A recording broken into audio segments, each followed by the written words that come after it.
Selamat siang. Terima kasih sudah hadir dalam pertemuan komunitas belajar untuk berbagi praktik baik dengan saya hari ini. Hari ini, seperti yang sudah kita tahu,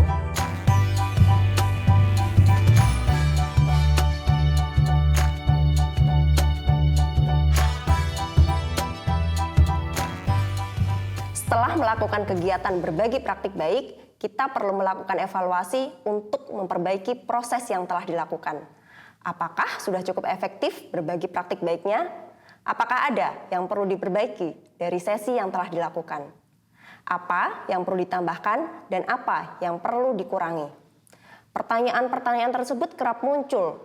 Untuk itu, saya melakukan evaluasi baik secara mandiri maupun dengan bantuan peserta kegiatan praktik baik yang saya inisiasi untuk memberikan umpan baliknya. Saya melakukan evaluasi dengan memodifikasi model segitiga refleksi yang pernah saya pelajari. Pertanyaannya saya ganti dan sesuaikan dengan kebutuhan proses evaluasi. Model ini membantu saya untuk mengevaluasi bagaimana praktik berbagi sudah berjalan, apa yang sudah baik, apa yang masih perlu perbaikan, bagaimana yang reaksi peserta, dan apa yang akan dilakukan untuk kegiatan praktik baik selanjutnya. Saya melakukan ini secara mandiri, tanpa melibatkan rekan sejawat untuk prosesnya.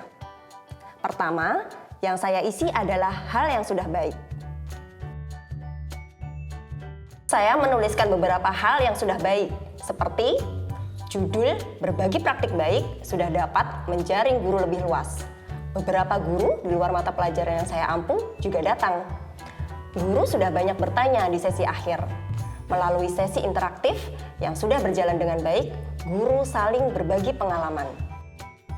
Saat mengisi segitiga ini, jika saya lupa, saya membuka catatan atau video rekaman yang pernah dikirimkan oleh teman saya. Dari situ, saya jadi ingat hal-hal apa saja yang saya rasa dapat diperbaiki dalam praktik berbagi ini.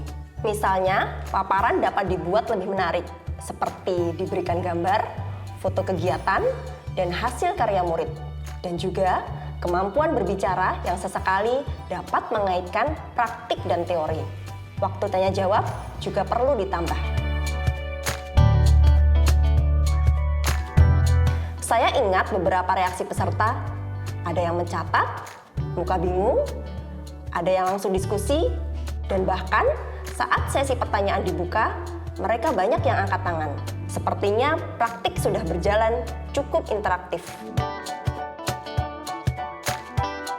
Saya juga memberikan pertanyaan refleksi di akhir, sebagai umpan balik tertulis. Dari sini sudah terlihat bagaimana reaksi peserta terhadap praktik berbagi yang saya lakukan.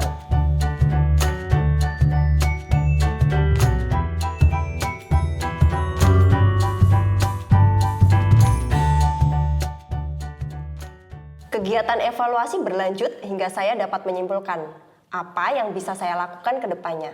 Saya tuliskan di kolom paling tengah agar terlihat prosesnya secara keseluruhan. Ternyata proses yang sudah dijalani panjang juga. Pengalaman dan perasaan saya valid, dan ada yang perlu diperbaiki. Jika ada kesempatan berbagi praktik baik lagi, saya akan perbaiki dengan lebih optimal.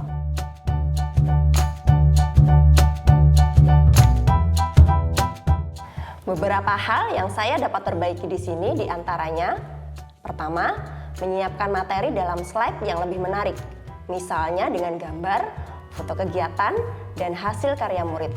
Kedua, berikan ice breaking di awal maupun di tengah sesi agar tetap menjaga keaktifan peserta.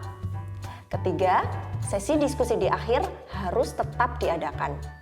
Keempat, berikan sesi tanya jawab yang lebih lama. Waktu perlu dikoordinasikan kembali. Sampai di sini saya sudah tahu tindak lanjut apa yang saya dapat lakukan ke depannya.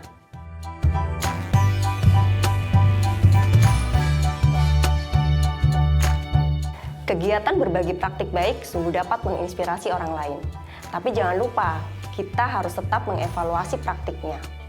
Manfaat evaluasi ini membuat saya lebih peka dan peduli terhadap kebutuhan peserta kegiatan berbagi. Saya jadi tahu apa yang perlu saya tingkatkan lagi. Misalnya, kemampuan berbicara, kemampuan menarik perhatian, atau segi media paparan yang variatif. Saya jadi belajar juga menyusun susunan acara agar tidak monoton dan dapat lebih interaktif tanpa menggurui.